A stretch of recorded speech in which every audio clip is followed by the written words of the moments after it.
This is Revati. Welcome back to Writer Revati channel. Villain episode number 298. 6 నెలల తర్వాత యశ్వంత్ సంజు లైఫ్లో మరో అందమైన రాత్రి. కథలోకి వెళ్ళబోయే ముందు దయచేసి వీడియోకి ఒక లైక్ ఇవ్వండి, అలాగే హైప్ ఇచ్చి వీడియోని సపోర్ట్ చేయండి. ఇలాంటి ఇంట్రెస్టింగ్ స్టోరీస్ కోసం మన 2 ఛానల్స్ని సబ్స్క్రైబ్ చేసుకోండి. యశ్వంత్ సైలెంట్గా సంజు వెనుకగా వచ్చి తన జడలో మల్లెపూలు పెడుతుంటాడు. సంజు ఆశ్చర్యపోతూ సైటిగా తిరిగి చూస్తూ ఉండగానే జడలో నుండి భుజాల మీదకి పూలు వేలాడుపట్టం, వాటి నుంచి వచ్చే పరిమళాలు ఆస్వాదించడం చేసి, ఓహో, ఈ రొమాంటిక్ బాయ్ ఈ రోజు అసలు ఆగేలాగా లేడే అని అంది నవ్వుతూ. యశ్వంత్ కూడా నవ్వుతూ తనకి పూలు పెట్టి తనని ముందలకు తిప్పుకొని, మరి 1 నెల 2 నెలల 6 నెలల నుండి నీ కౌగిలింతకి మొఖవాచిపోయాను తెలుసా అని అన్నాడు పప్పీ ఫేస్తో. ఆ ఫేస్ చూసి నవ్వుతూ, అంతగా మొఖవాచిపోయి ఏమీ లేవులే, రోజూ మా ఇంటికొచ్చి స్ట్రాంగ్గా నీ పెదవులతో నా పెదవులకి పని చెప్తూనే ఉన్నావు కదా అని అంది. ఫుల్ మీల్స్ అలవాటు పడిన మన బాడీకి లైట్ బ్రేక్ఫాస్ట్ ఎలా సరిపోతుందనుకున్నావు అని చిరుకోపంగా అడిగాడు. అది కూడా నిజమేలే, అయితే ఈ రోజు నుండి నీ ఫుల్ మీల్స్కి ఇక బ్రేక్ పడకుండా చూసుకుంటానులే అని అంది అల్లరిగా. అది మాటలతో కాదు, చేతులతో చెప్పాలి అని చెప్పి తన్ని ఎత్తుకొని తీసుకెళ్తుంటే సంజు నవ్వుతూ యశ్వంత్ మెడ చుట్టూ చేతులు వేసి, సో ఇవాళ నైట్ నాకు అసలు నిద్ర ఉండదన్నమాట అని అంది. నిద్ర అనే మాటని ఈ రోజుకి వదిలేయ్, 6 సంవత్సరాల ఆకలి తీర్చుకోవాలంటే నిద్రపోయేదే లేదు అంటూ నెమ్మదిగా తన్ని బెడ్ మీద పడుకోబెట్టాడు. యశ్వంత్ అల్లరికి సంజు నవ్వుతూ ఉండగానే యశ్వంత్ పక్కన ఉన్న లైట్ ఆఫ్ చేసి రూమ్ని డిమ్ లైటింగ్ చేసి డైరెక్ట్గా తన మీదకి చేరిపోయాడు. 6 నెలల నుండి ఆ కటౌట్ బరువు మోయటం మర్చిపోయిన సంజు నవ్వుతూ యశ్వంత్ మీదకి చేరగానే తన 2 చేతుల్ని యశ్వంత్ మీదకి అల్లేసింది. హమ్మయ్యా, నిజంగానే ఈ కౌగిలింతకి మొఖమాచిపోయాను అని ప్రేమగా తన వదనాన్ని చూస్తూ చెప్పాడు. ఈరోజు నీ ఇష్టం యశ్వంత్, నేను కూడా అబ్జెక్షన్ చెప్పను అంటూ ప్రేమగా గ్రీన్ సిగ్నల్ ఇచ్చింది. అది విని నవ్వుతూ అతని పెదవులని తన నుదుటి మీదకి తీసుకొచ్చి ప్రేమగా చుంబిస్తున్నాడు. ఆ ప్రేమ మత్తులో సంజు మైనోలా కరిగిపోతూ పరవశంగా కళ్ళు మూసుకుంది. అలా యశ్వంత్ అతని ప్రేమనంతా రంగరించి ఆ చుంబనంలో చూపించి అంతే ప్రేమగా తన వైపు చూస్తుంటే అప్పటి వరకు మూసిన తన నయనాలు ప్రేమను కురిపిస్తూ తెరుచుకొని యశ్వంత్ని చూస్తున్నాయి. ఆ ప్రేమలో యశ్వంత్ కూడా కరిగిపోతూ, లవ్ యూ సంజు అని ప్రాణంగా చెప్పి అతని ముఖాన్ని తన మెడవంపుల్లో దూర్చి తన కంఠం మీద తడిపెదవులు ముద్రలో అద్దుతున్నాడు. విరహంతో ఉన్న సంజు కూడా యశ్వంత్ చేసే అల్లరి మాయకి తన శరీరంలో తమకంతో వేడి ఆవిర్లు కమ్ముతూ అంతకు అంతా యశ్వంత్కి సరెండర్ అవుతూ ఉంది.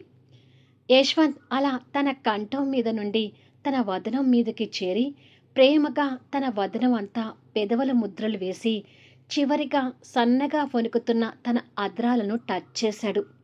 దాంతో ఇద్దరి శరీరాల్లో ఇంకాస్త వేడి ఆవిర్ల ప్రవాహం పెరిగిపోయింది. ముందుగా లైట్గా టచ్ చేసిన అద్రాలను ఇప్పుడు స్ట్రాంగ్గా బంధించుకొని తన అద్రాలతో తనని తీరా ఆడుకుంటున్నాడు. ఆ ఆటలో సంజు పూర్తిగా మునిగిపోతూ యశ్వంత్ తల వెనుక చేతులు పోనిచ్చింది. ఇద్దరికీ ఊపిరి భారమైంది. అయినా కూడా వారి అద్రాల దూరం అవడం లేదు. అంతగా పెనవేసుకుని వెళ్తున్నారు. ఇలా కొన్ని నిమిషాల తర్వాత సంజుకి అంతకు అంతా ఊపిరి భారం అవుతుంటే యశ్వంత్ నిదానంగా బ్రేక్ ఇస్తూ వదిలాడు. దాంతో ఇద్దరు లాంగ్ బ్రీత్ తీసుకొని ఒకరికొకరు చూసుకొని నవ్వుకుంటున్నారు. యశ్వంత్ అలా అల్లరిగా నవ్వుతూనే తన నాభి దగ్గరికి చెయ్యి పోనిచ్చి శారీ కుర్చీలను కిందికి వదిలాడు. మరి కాసేపటికి ఇద్దరి వలువలు పక్కకు చేరి ఆ శరీరాలు ఒక్కటిగా కలిసిపోతున్నాయి. ఆ ఇద్దరూ ఒకరి మీద ఒకరు ప్రేమను పంచుకుంటూ గాఢంగా పెనవేసుకుని వెళ్తున్నారు. యశ్వంత్ అన్నట్టుగా ఆ రాత్రి ఇద్దరికీ నిద్రలేదు. సంజు రెండు చేతులు యశ్వంత్ నుండి దూరం కాకుండా అంతకు అంత పెనవేసుకుని వెళ్తుంటే తనని వదలాలని యశ్వంత్కి కూడా అసలు అనిపించడం లేదు. ఇద్దరూ తనివి తీరా ప్రేమతో పాటు కోరికలను కూడా తీర్చుకుంటూ ఆ రాత్రిని అందంగా మలుచుకుంటున్నారు. ఇద్దరూ అలా అలసిపోయి ఊసులాడుకుంటూ ఎప్పుడో తెల్లవారుజామునకు నిద్రపోయారు.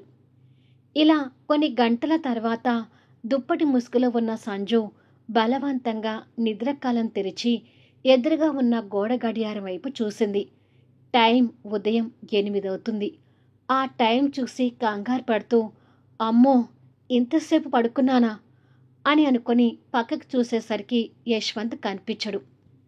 తమరికి ఇప్పుడు తెల్లవారిందా మేడం అంటూ యశ్వంత్ గొంతు డ్రెస్సింగ్ టేబుల్ వైపుగా వినిపించేసరికి సంజు అటువైపుగా చూసింది. అప్పటికి యశ్వంత్ ఆఫీస్కి రెడీ అయి క్రాఫ్ట్ సెట్ చేసుకుంటూ మిర్రర్లో నుండి తనను చూస్తూ అన్నాడు, అయ్యో యశ్వంత్, నువ్వైనా నన్ను లేపొచ్చు కదా అని అంది. యశ్వంత్ చేతిలో ఉన్న హెయిర్ బ్రష్ పక్కకు పెట్టి తన దగ్గరికొచ్చి కూర్చొని, రాత్రి నిద్ర లేకుండా నాతో పోటీ పడుతూ అలసిపోయావు కదా, అందుకే లేపొద్దని ఊరుకున్నాను అని అన్నాడు. అయ్యో, అలా ఎందుకు ఊరుకున్నావు, నన్ను లేపాల్సింది అని తను లేవబోతూ దుప్పటి తీయబోయి అనుమానం వచ్చి మళ్ళీ వెంటనే దుప్పటి కవర్ చేసుకుంది. అది చూసి యశ్వంత్ నవ్వుతుంటే సంజు చిరుకోపం ప్రదర్శించి కొంచెం దూరంలో పక్కకి చూసేసరికి తన బట్టలు మొత్తం అక్కడ కుప్పగా పడి ఉన్నాయి. ఇప్పుడు నిద్ర లేచావు కదా, మరి లేవకుండా ఇంకా అలాగే పడుకున్నావేంటి అని యశ్వంత్ అల్లరిగా అడిగాడు. పో యశ్వంత్, రాత్రి చేసిందంతా చేసి ఇప్పుడు నన్ను ఆట పట్టిస్తున్నావు అంటూ యశ్వంత్కి కనపడనివ్వకుండా తన బాడీని బ్లాంకెట్తో ఇంకాస్త సరి చేసుకుంటుంది. నీలో ఇంకా ఏం చూడలేదని అలా దాచిపెట్టుకుంటున్నావు అని అదే అల్లరితో అడిగాడు. అయ్యో యశ్వంత్, అలా మాట్లాడుకో, నాకు సిగ్గుగా ఉంది అంటూ ముఖం ఒకలా పెట్టి అంది. తనని అలా చూసి నవ్వుతూ తన మొహానికి దగ్గరగా వచ్చి ప్రేమగా తన నుదుటి మీద చిరుముద్ర ఇచ్చి, పిల్లలు పాలు తాగారో లేదో నేను వెళ్ళి చూస్తాను, నువ్వు ఫ్రెష్ అయి వచ్చేసేయ్ అని చెప్పి లేచాడు. కొంచెం దూరంలో ఉన్న తన బట్టలు తీసుకుని తన మీదకి విసిరేస్తే ఆటోమేటిక్గా సంజు రెండు చేతులతో ఆ బట్టలు క్యాచ్ పట్టుకుంది. ఆ క్రమంలో తన ఒంటి మీద ఉన్న బ్లాంకెట్ చెదిరిపోయేసరికి అంతే ఆటోమేటిక్గా యశ్వంత్ చూపులు అక్కడ పడ్డాయి. అది చూసి సంజు ఇబ్బంది పడుతూ చేతిలో ఉన్న బట్టలతో బాడీ కవర్ చేసుకుంటే యశ్వంత్ అదే అల్లరిగా నవ్వుతూ, ఇప్పుడు ఎంత దాచిపెట్టుకున్నా నైట్ మాత్రం నా చూపుల నుండి నీ తనువు తప్పించుకోలేదులే కానీ ఫ్రెష్ అయి వచ్చేసేయ్ అని చెప్పి డోర్ వేసి వెళ్ళిపోయాడు. యశ్వంత్ అల్లరి మాటలకు సంజు బ్లష్ అవుతూ నవ్వుతుంది. కాసేపటికి షవర్ కింద స్నానం చేస్తూ ఉంటే యశ్వంత్ ఇచ్చిన స్వీట్ బైట్స్ తన శరీరం మీద కనిపిస్తూ రాత్రి యశ్వంత్ చేసిన అల్లరంతా తలుచుకొని స్నానం ముగించింది. మరి కాసేపటికి అద్దం ముందు రెడీ అయి కిందికి వస్తుండగా యశ్వంత్ తమ్ముడు కొడుకుని ఒడిలో కూర్చోబెట్టుకొని ఆడిస్తూ ఉంటే ధనుష్, భవ్యశ్రీ తండ్రికి చెరువు పక్కన నిలబడి తమ్ముడికి వాళ్ళకి వచ్చిన భాషలో ముచ్చట్లు చెప్తున్నారు. ఆ దృశ్యం చూసి నవ్వుతూ సంజు కిందికి వచ్చింది. అమ్మా అంటూ నత్తినత్తిగా పలుకుతూ పిల్లలిద్దరూ సంజు దగ్గరికి చేరారు. నా బంగారు కొండలు అంటూ ఇద్దరిని దగ్గరకు తీసుకుని ముద్దు చేసి వాళ్ళని పట్టుకొని యశ్వంత్ పక్కకొచ్చి కూర్చొని చెల్లెల కొడుకుని చేతులకు తీసుకుంది. పూర్ణ గ్లాసులో పాలు తిరగొడుతూ, ధనుష్, భవ్యశ్రీ పాలు తాగుదుగని రండి అని చెప్పి వాళ్ళకి ఎదురుగా సోఫాలో కూర్చుంటే నాని అంటూ బుడిబుడి అడుగులు వేస్తూ అక్కడికి వెళ్ళి ఇద్దరు నాయనమ్మ పాలు తాగిస్తుంటే తాగుతుంటారు. ఇక ఈ ఇద్దరు ఈ చంటిబాబుతో ఆడుతూ ఉన్నారు. ఇక ఇంకొక రూమ్లో ఆదిత్య ఆఫీస్కి రెడీ అవుతుంటే బాలింతగా కనిపిస్తున్న స్వాతి ఆదిత్యకి టై కడుతూ, బాబుకి సిరప్ తెచ్చేవి ఉన్నాయి ఆదిత్య, సాయంత్రం వచ్చేటప్పుడు మర్చిపోకుండా తీసుకురా అని అంది. అలాగే తెస్తాను.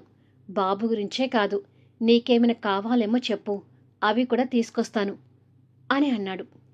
ఇప్పుడు నాకేమీ అవసరం లేదులే, ఏదైనా ఉంటే చెప్తాను అని అంది టై కట్టడం పూర్తి చేసి. ఆదిత్య కొంటెగా తన తలను ఢీకొట్టి, సరే పద, అన్నయ్య వదిన బ్రేక్ఫాస్ట్ చేయకుండా మన కోసం ఎదురు చూస్తూ ఉండాలి అని అన్నాడు. మరి కాసేపటికి అందరూ కూర్చొని సంతోషాలు పంచుకుంటూ బ్రేక్ఫాస్ట్ చేస్తుంటే సర్వెంట్స్ ముగ్గురి పిల్లల్ని ఎత్తుకొని వాళ్ళని ఆడిస్తూ ఉన్నారు. పిల్లలు ఇంకాస్త పెద్దవాళ్ళైతే మళ్ళీ నేను ఆఫీస్కి వస్తాను యశ్వంత్ అని అంది సంజు. పిల్లలు స్కూల్కి వెళ్ళే ఏజ్ వచ్చే వరకు నీకు నో ఆఫీస్ అన్నాడు యశ్వంత్. అవును వదినా, ఆఫీస్ వర్క్స్ కన్నా పిల్లలకి టైం కేటాయించడం చాలా ముఖ్యం అన్నాడు ఆదిత్య. మీ అన్న తమ్ముడు అలా అన్నాక ఇక నేనే మాట్లాడతానులే అంది సంజు. అయితే నేను కూడా అంతేనా అంది స్వాతి. నువ్వేమైనా స్పెషలా, నువ్వు కూడా అంతే అన్నాడు ఆదిత్య. సరిపోయింది అనుకుంది స్వాతి. ఇలా మాట్లాడుకుంటూ పూర్ణతో కలిసి బ్రేక్ఫాస్ట్ చేస్తుంటారు. ఇక్కడ అభి కూడా ఆఫీస్కి రెడీ అయి దివ్యతో ఏదో మాట్లాడుతుండగా పాప తండ్రిని చూసి కేరింతలు కొడుతూ అంబాడుతూ వస్తూ ఉంటుంది. అభి కూతుర్ని చూసి నవ్వుతూ, నా బంగారు తల్లి అంటూ ఎదురు వెళ్ళి పాపని ఎత్తుకొని పాప బుగ్గ మీద కిస్ చేశాడు. నీ కూతుర్ని ఎత్తుకుంటే మళ్ళీ ఇప్పట్లో ఆఫీస్కి కదలవు అభి అంటూ అభి దగ్గర నుండి కూతుర్ని తీసుకుంది. రాక్షసి, నిన్ను వదిలేసి మేమిద్దరం ఒక్కటవుతున్నామని నీకు కుళ్ళు అన్నాడు అభి చిరుకోపంగా. అవును, ఈ మధ్య కూతుర్ని చూసుకుంటూ నన్ను అస్సలు పట్టించుకోవడం లేదు అని చెప్పి స్వాతి బుంగమూతి పెట్టుకుంది. అభి దివ్య చెవి దగ్గరకొచ్చి, ఎందుకు పట్టించుకోవడం లేదు, నైట్ అంతా బాగా పట్టించుకుంటున్నాను కదా అన్నాడు కొంటెగా. అది విని దివ్య చురుగ్గా చూసింది. తన చూపులకి నవ్వుతూ దివ్య భుజం చుట్టూ చేవేసి దగ్గరికి తీసుకుని, లేకపోతే నిన్ను పట్టించుకోకపోవడమేంటి, నువ్వెప్పుడూ నా గుండెలోనే ఉంటావు అని మనస్ఫూర్తిగా చెప్పాడు. దివ్య మురిసిపోతూ అభి నుదుటిన ముద్దు పెట్టి, ఇవాళ అసలే ఆఫీసులో ఇంపార్టెంట్ వర్క్ ఉందన్నావు, త్వరగా బయలుదేరు అని అంది. అలాగే మేడం అని చెప్పి దివ్య పాపని అలా ఎత్తుకొని ఉండగానే పాప బుగ్గ మీద ముద్దు పెట్టి, ఆ వెంటనే దివ్య బుగ్గ మీద కూడా కొంటెగా ముద్దు పెట్టి బాయ్ అని చెప్పేసి ఆఫీస్ బ్యాగ్ తీసుకుని వెళ్ళిపోయాడు. దివ్య సిగ్గుపడుతూ బుగ్గ తడుముకొని, మీ డాడీ రాను రాను అల్లరివాడవుతున్నాడు అంటూ కూతురికి చెప్పుకొని నవ్వుకుంటుంది. ఇలా నెలలు గడిచేసరికి రాకేష్ చేపట్టిన ప్రాజెక్ట్ కూడా ఎండింగ్కి వచ్చి కస్టమర్స్కి వాళ్ళ ప్లాట్స్ అందించే వర్క్లో బిజీ అయిపోయి ఏవో ఫైల్స్ చూసుకొని పెట్టుకుంటూ కాల్ మాట్లాడుతూ ఉన్నాడు. అలా ఫైల్స్ బెడ్ మీద పెట్టి ఆ కాల్ మాట్లాడుతూ చేతి వాచుకున్న టైం చూసుకున్నాడు. మరి కాసేపట్లో నేను ఆఫీస్కి వస్తాను, ఎవరైనా కస్టమర్స్ వస్తే ఓ కొద్ది నిమిషాలు వెయిట్ చేయమని చెప్పండి, ఈలోపు నేను చేరుకుంటాను అని కాల్ మాట్లాడుతూ ఆ ఫైల్స్ వదిలేసి బయటకొచ్చాడు. అంతలో షీలా ఎదురవుతుంది. తను కిచెన్లో వర్క్ చేసి వచ్చినట్టుగా కనిపిస్తుంది. రాకేష్ ఫోన్ పాకెట్లో పెట్టుకుంటూ తనని చూసి, కస్టమర్స్ వస్తారేమో షీలా, నేను ఆఫీస్కి వెళ్తున్నాను అని అన్నాడు. మరి కాసేపట్లో నేను కూడా రెడీ అయి వస్తాను రాకేష్ అని అంది. ఓకే, నేను ఆఫీస్కి వెళ్ళానని అమ్మకు చెప్పు అని చెప్పేసి బయటికి వెళ్ళిపోయి కార్ స్టార్ట్ చేసుకుని వెళ్ళిపోయాడు. నేను కూడా త్వరగా రెడీ అయి ఆఫీస్కి వెళ్ళాలి అని షీల అనుకుంటూ ఉండగా జగదాంబ అక్కడికి వచ్చి, రాకేష్ ఆఫీస్కి వెళ్ళాడా అమ్మా అని అడిగింది. ఇప్పుడే వెళ్ళాడా ఆంటీ, నేను కూడా రెడీ అయి వెళ్తాను అని చెప్పి షీల రూమ్లోకి వెళ్ళింది. తన బట్టలు తీసుకుని బెడ్ మీద పెట్టి అలవాటు ప్రకారం టవల్ తీసుకుని వాష్రూమ్లోకి వెళ్ళింది. హాట్ వాటర్ తిప్పుతుంటే వాటర్ రావడం లేదు. అయ్యో, గ్రీజర్ రిపేర్లో ఉంది కదా, మర్చిపోయాను, ఇప్పుడెలా? ఆంటీ రూమ్లో కూడా గ్రీజర్ లేదు, రాకేష్ రూమ్లోనే గ్రీజర్ ఉంది. రాకేష్ ఆఫీస్కి వెళ్ళిపోయాడు కాబట్టి ఆ రూమ్లోకి వెళ్ళి స్నానం చేస్తాను అని అనుకొని తన రూమ్ నుండి బయటకు వచ్చింది. జగదాంబ మార్కెట్కి వెళ్ళడానికి రెడీ అయి వచ్చి ఆఫీస్కి రెడీ కావాలని వెళ్ళి ఇలా వచ్చావేంటమ్మా అని అడిగింది. నా రూమ్లో హాట్ వాటర్ రావడం లేదాంటీ, గ్రీజర్ రిపేర్లో ఉంది. మీ అబ్బాయి ఆఫీస్కి వెళ్ళాడు కదా, ఆ రూమ్లో స్నానం చేద్దామని వచ్చాను అంది షీల. సరే వెళ్ళి చేయమ్మా, మెకానిక్ని పిలిపించి ఇవాళ గ్రీజర్ రిపేర్ చేయిస్తానులే. అన్నట్టు నేను మార్కెట్కి వెళ్ళి ఇంటికి కావాల్సిన గ్రాసరీస్ తీసుకొస్తాను. నువ్వు ఆఫీస్కి వెళ్ళాలంటే డోర్ లాక్ చేసి వెళ్ళిపో, ఇంకొక కీ నా దగ్గర ఉందిలే అని చెప్పేసి జగదాంబ తన దారిన తను వెళ్ళిపోయింది. షీల తన బట్టలు తీసుకుని రాకేష్ రూంలోకి వచ్చింది.